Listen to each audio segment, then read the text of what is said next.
안녕하십니까. 쉴드 IELTS 최영일 경훈 선생님입니다. 자, 선생님과 함께 여기 True False Not Given 한번 진행해 보도록 하겠습니다.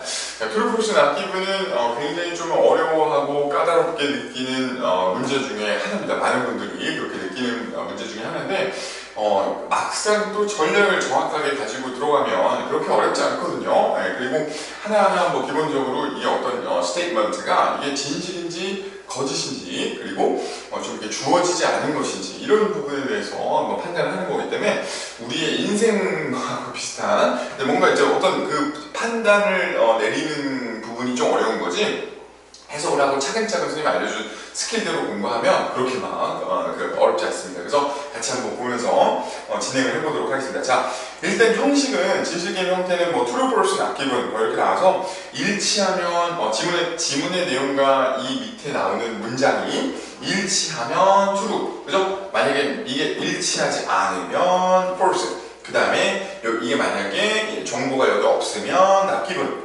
그렇게 우리가 적는 건데요. 여러분 이제 요거 좀 정확하게 어떻게 쉽게 풀 수 있는지 좀 한번 가보도록 하겠습니다. 근데 이게 yes, no로 나올 때도 있거든요. 여기 yes, no, not given이라고 나올 때도 있는데 책 뒤에 있습니다.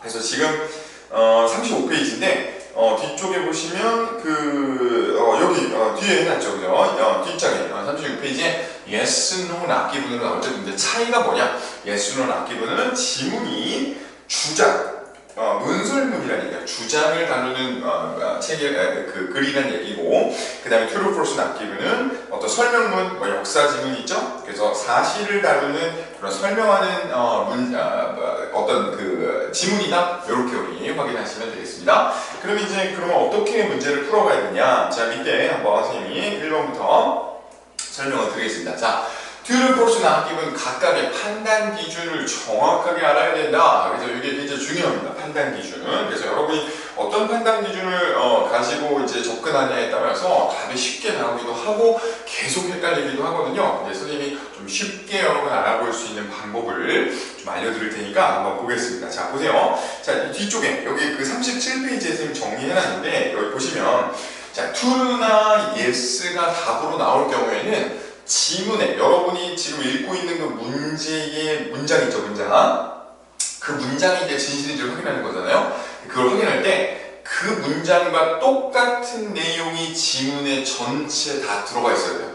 괜찮아요? 다시 한번. 자, 1번 문제에 주어 동사가 이렇게 있잖아요. 그러면 이 내용이 지문에도 동일하게 패러프레이징이 돼 있겠죠. 그대로 적혀 있진 않겠죠.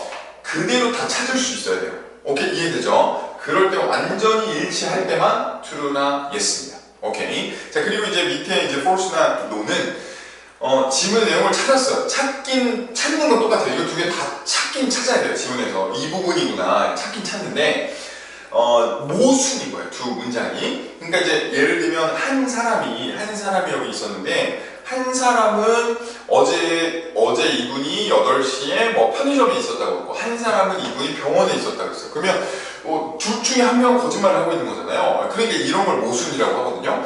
양쪽에 있을 수 없잖아요. 그러니까 한쪽에 뭐 편의점에 있거나 병원에 있거나 둘 중에 하나만 있어야 되는데 뭐 이렇게 그 범죄 드라마 이런 데서 이제 범인을 잡을 때 이 모순을 이용하는 거죠. 그래서 만약에 CCTV에는 편의점에 있는 게 찍혔어요. 근데 이제 그 사람은 병원에 갔다고 해요. 그러면 이제 그 사람의 말은 거짓이죠. 그렇게 우리가 좀 판단을 하듯이 모순이니까 동시에 참일 수 없으니까 그런 것처럼 똑같이 지문이 CCTV 그러니까 요 지문에 나와 있는 이 부분이 명확하게 진실로 우리가 전제하에 이걸 푸는 거기 때문에 지문이 나와 있는 게 있기 때문에 이 내용과 여기가 모순이다. 그러면 false라고 보시면 돼요.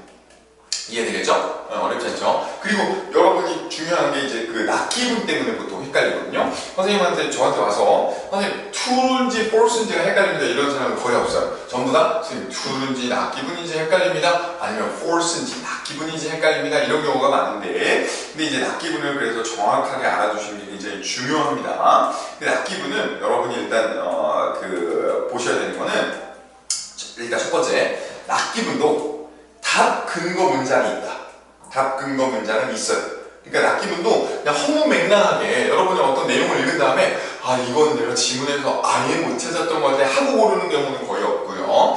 not given조차도 여러분이 어느 정도 이 지문의 이 부분을 보고 이 납기분 문제를 푸는 거구나 이렇게 키워드는 넣어줍니다. 그러면 그 부분을 찾았는데 그러면 도대체 어떤 판단에서 납기분을 골라야 되냐? 여러분 그냥 직관적으로 보기엔 이럴 거예요. 이게 주어져 있지 않다는 거니까 지문에서 이런 내용이 여기 없구나 이렇게 보고 답을 납기분이라고 고르면 된다고 생각하고 있을 수 있죠? 네, 그러면은 거의 다 틀릴 확률이 높고 그러지 말고 납기분은 그러면 true는 일치하니까 true를 고르고 그리고 false는 이거 지문 내용하고 모순이니까 false를 고른다면 납기분은 이유가 true도 아니고 false도 아니니까 납기분을 골라야 됩니다. 여기가 핵심이에요. 여기가 다시 한번 자 지문하고 이 내용을 비교하라고 이 내용의 답을 고르라고 해서 그럼 지문하고 비교를 해봤더니 일치한다 그럼 true 만약에 모순이다 그러면 false 근데 둘 다 아니다 그러면 납기분인 겁니다. 괜찮나요? 왜냐면 납기분의 원래 의도는 여러분이 생각한 게 맞아요. 내가 어떤 그 지문에 만약에 어떤 문장이 만약에 2번 문장이 답이 납기분이라고 해봐요. 그럼 뭐 이렇게 하고 뭐 목적어 뭐 이렇게 있다고 해봐요. 그럼 문장이 이렇게 정보가 만약에 3개가 있어요. 근데 예를 들면 이런 거죠. 지문에서 이렇게 비교를 해봤더니 뭐 1, 2번은 똑같이 있어요. 여기 1, 2번은 매치가 돼요. 그러니까 이제 답 근거 문장이 있는 거죠. 근데 3번이 없는 거예요. 그러니까 예를 들면 이런 거 많이 나오거든요. 막 옛날에 영국 배들을 막 비교를 해요. 그 다음에 각자 다 비교를 해놓고 나중에 갑자기 여기서 사이즈라는 말이 나와요.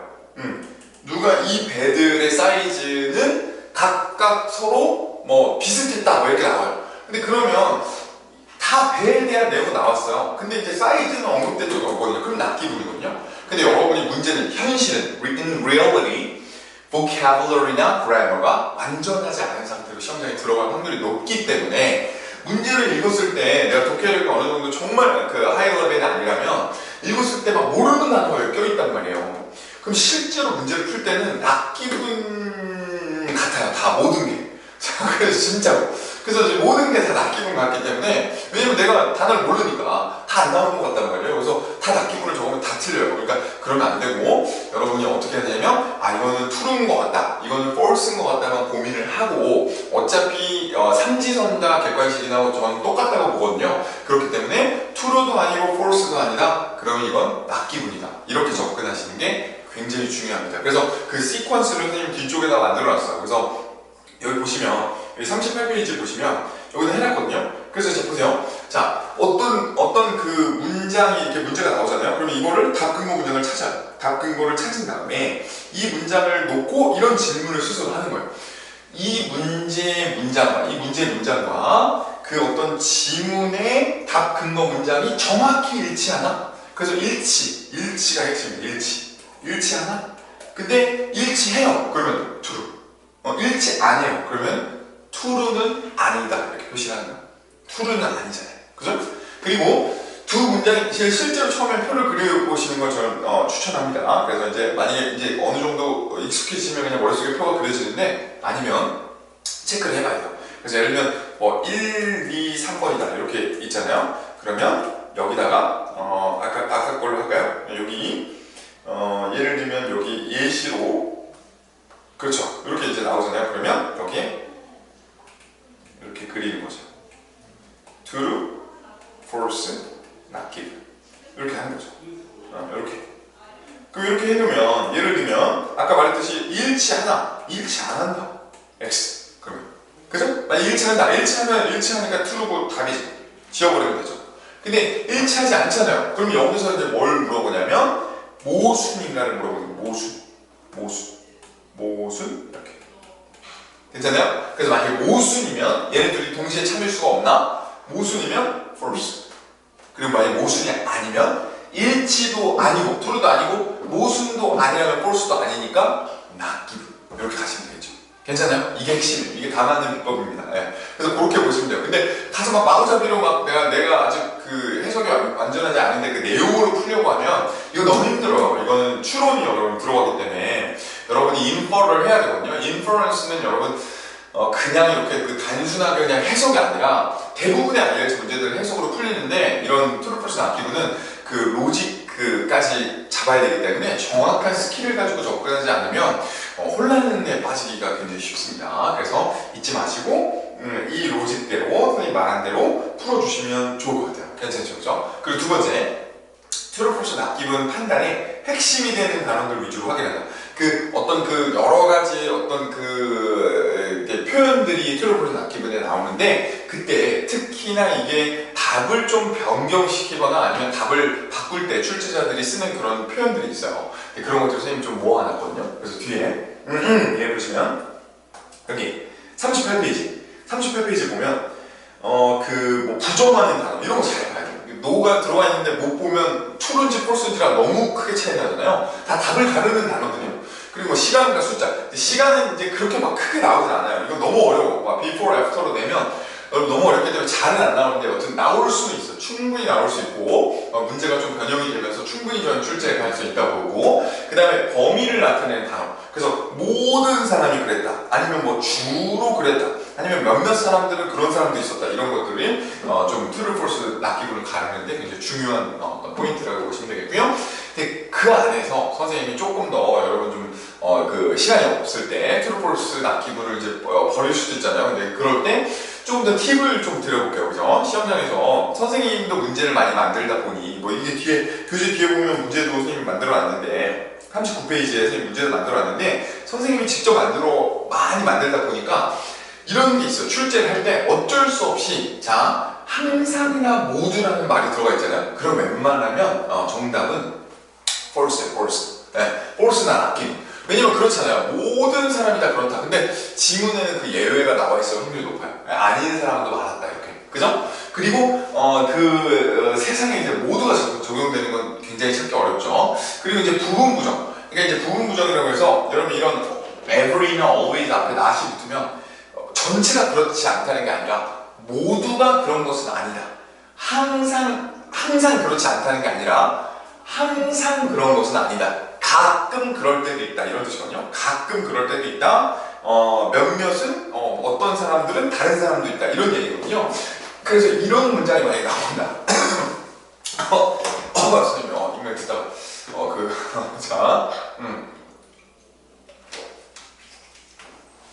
자, 이런 문장이 나오면 그러면 보통 답은 true나 yes예요.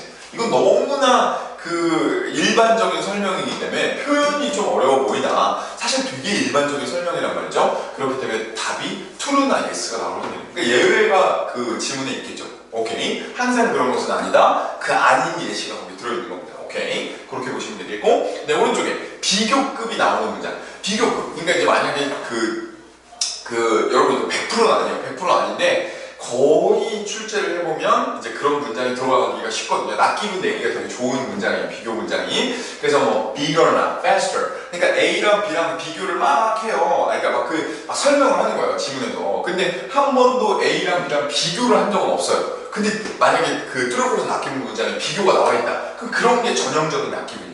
오케이? 이해되죠? 그러니까 막 A라는 회사는 이렇고 B라는 회사는 어떻다고 나왔어요. 근데 A, B라는 회사가 이렇구나, 이렇게 잘 리딩 지문을 이해를 했는데 마지막에 true, false 낯기분 문제에서 A 회사가 B 회사보다 실적이 좋다, 이렇게 나오잖아요. 그러면 그것은 전형적인 낯기분. 그런 비교는 없었으니까. 언급은 됐지만 둘이. 그래서 그런 맥락에서 만약에 비교급이라는 표현을 발견했으면 이 문제에서 그럼 여러분이 낯기분으로 시간이 없다면 가주는 것도 좋습니다. 근데 100%는 아니니까 진짜 비교된 내용이 나올 수도 있잖아요, 리딩에. 그러니까 여러분이 최대한 좀 이렇게 보면서, 내용을 보면서 푸는 게 궁극적으로 이제 중요하겠다. 본질적인 부분이겠다. 그렇게 확인하시고, 선생님이 알려주는 이런 찍기 팁들은 참고만 해요. 참고만. 네, 정말 마음이 급하신 분들만 쓰고, 네, 웬만하면 내가 해석해서 판단해야겠죠. 좋습니다. 자, 그리고 나서 이제 다시 36페이지 돌아가서 3번. 단어 자체보다 문장의 의미를, 지금 방금 말한 거죠. 자, 문장의 의미를 이해하고 풀어야 된다. 점점 여러분 실력이 올라갈수록 단어 자체가 나왔으니까 이게 true다. 단어가 없으니까 이건 낯기분이다. 이렇게 푸시면 점점 많이 틀려요. 점점 실력이 올라갈수록 이 리딩은 문장의 완전한 해석과 완전한 의미를 가지고 푸는 것이 궁극적인 목적이고, 그 부분이 해결이 되지 않으면 여러분 자꾸 문제에서 한두 개씩 자꾸 틀리게 되거든요. 그래서 그 부분을 포커스를 거기에 두시고. 4번. 지문에 있는 답의 근거가 되는 문장들이 대부분 문제의 순서대로, 이거는 뭐 앞에서 했죠. 그래서 주관식, 객관식, true, false 낯기분은 순서대로 나온다는 거 기억해 주시고요. 그 다음에 5번 답안지에서 true, false, not given처럼 약자로 표기해도 정답처럼 된다. 뭐 이건 뭐 별거 아닌데요, 그죠? 그냥 그 종이 시험 보실 때 그냥 true라고 적어도 된다고요. 근데 이제 이걸 막 여러분 막 이렇게 적거나 아니면 막 지금 이렇게 막 적다가 시간이 막 많이 흐르잖아요. 그리고 만약에 이렇게 적다가 만약에 false의 스펠링 틀리잖아요. 여러분 막 이렇게 썼잖아요. 아무튼 뭐 스펠링을 틀리게 쓰잖아요. 그러면 이제 오답처럼. 오케이? 그러면 안 되겠죠, 그죠? 그래서 그런 맥락에서 좀 주의를 해주셔야 돼요. 그리고 6번 논리가 약해서 어려운 경우, 그러니까 아까 인퍼런스를 해야 된다고 했죠? 인퍼런스 추론을 해야 돼요. 어쩔 수 없어요. 그래서 인퍼런스를 해야 되는데 이게 좀 어려운 경우에는 과학적인 정답 추론 기술. 근데 이제 약간 이게 이제 말은 되게 거창하게 이렇게 해놨는데 좀 선생님이 생각하기에 이게 찍기 기술인데 가장 많이 맞출 수 있는 찍기 기술이라고 이런 의미예요. 찍기. 어떻게 찍어야 되냐? 시간이 없을 땐 확실한 주제. 그러니까 true, false, not given 순서대로 나오니까 예를 들면 아까 위에 보면 34, 35가 지문 앞쪽에 있을 거 아니에요. 지문 앞쪽에. 그죠? 34, 35가 지문 앞쪽에 있잖아요. 그러면 앞쪽을 가지고 이걸 풀어요. 근데 내가 확실하게 이렇게 봤을 때 이게 이제 내가 정말 확신했을 때 얘가 not given이고 얘가 false다. 그러면은 이 밑에 내용은 시간이 없어요. 지금 만약에 시간이 없어요. 그러면 true로 찍으라 이거예요. true로. 오케이? 일렬로 찍어야 돼. 일렬로. 여기 보통 비율이 맞춰져서 나오거든요. 그러니까 이거 두 개 없는 걸 찍으면 많이 맞을 때 6개 중에 4개 맞을 때도 있어요. 근데 여러분이 마음 잡고 풀어도 그렇게 맞추기 어렵거든요. 근데 이제 정말 하면 안 되는 거는 내 느낌상 여기는 true야, 여기는 not given이야, false야, true야, not given이야 이렇게 막 섞어서 찍잖아요. 그럼 다 틀리는 거예요. 네. 그러면 안 됩니다. 그죠? 하나 맞추고 안 맞추고가 여러분 밴드를 가를 수 있기 때문에 여러분 하실 때 꼭 잊지 마시고 앞쪽에 내가 정확하게 찾을 수 있는 거 2개 고르고 그 다음에 밑쪽에서 요거 2개 아닌 걸로 이렇게 내려가 주시는 거 그게 굉장히 중요하다고 보시면 되겠습니다. 괜찮나요, 여러분? 그렇게 확인하시면 됩니다. 다 왔습니다. 다 왔어요. 자, 그리고 이제 7번 true, false인지 아니면 not, yes, no인지를 보면 지문의 종류를 확인할 수 있다. true, false는 설명문, 그리고 yes, no는 그 논설문 이렇게 확인하시면 되겠죠.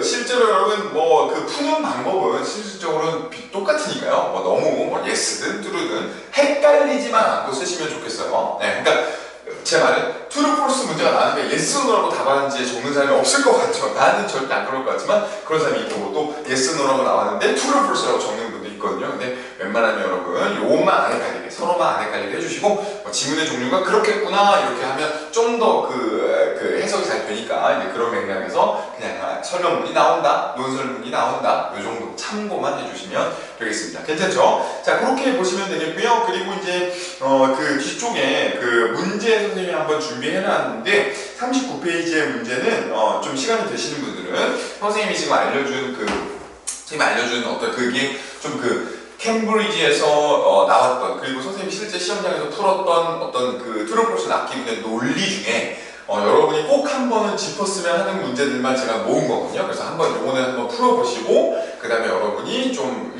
앞에서 배웠던 그런 단계나 방법들을 적용해 보시면 훨씬 더 이해가 잘 될 거예요. 그러니까 그 앞에 거 적용해서 한번 풀어보시고 또 진행을 좀 해주시면 좋겠습니다. 이거는 이제 시간 되시는 분들 한번 풀어보시고 그 다음에 뒤에 제가 답하고 해설도 다 적어놨으니까요. 네, 그 책에 있으신 분들은 뒤에 것도 한번 보면서 한번 그거 해보시고 혹시 이 중에서 좀 헷갈리는 게 있다 그러면 저희한테 질문해 주셔도 됩니다. 네, 자, 그렇게 보시면 되고요. 자, 그래서 오늘은 일단 여기까지 해봤어요. 그래서 지금까지 이제 순서대로 문제 푸는 부분을 다 마쳤는데 다음 시간부터 이제 리딩 연결 문제, 연결 문제부터는 조금 어렵습니다. 그래서 요거는 좀 배우고 하는 거랑 안 하고 하는 거랑 좀 차이가 많이 나거든요. 그래서 요 리딩 연결 문제 다음 시간부터 나갈 테니까요. 일단 여기 주관식, 객관식, true, false, not given 요거 3개부터 접목해야 됩니다. 순서대로 나오는 문제가 해결이 돼야 이 순서대로 안 나오는 연결 문제도 좀 더 여유롭게 접근할 수 있으니까 자, 앞에 거부터 열심히 연습을 일단 먼저 해주시면 좋겠습니다. 괜찮죠? 여러분, 제가 알려드리는 스킬 다 시험장에서 선생님이 직접 써보고 알려드리는 거니까 여러분 꼭 본인 시험에도 활용하실 수 있으니까 직접 연습해 주시고 그 다음에 시험장 갈 때는 이미 숙달된 채로 가야지 시험장에서 스킬 이 영상 보고 배우고 시험장에서 처음으로 써보려고 하면 안 됩니다. 익숙하게 만들고 가시는 게 궁극적인 목적이에요. 자, 그렇게 우리가 보시면 될 것 같고요. 자, 그래서 오늘 에피소드는 여기까지 하고 그리고 다음 수업에서 또 만나 뵙도록 하겠습니다. 여러분 감사합니다. 여러분 감사합니다.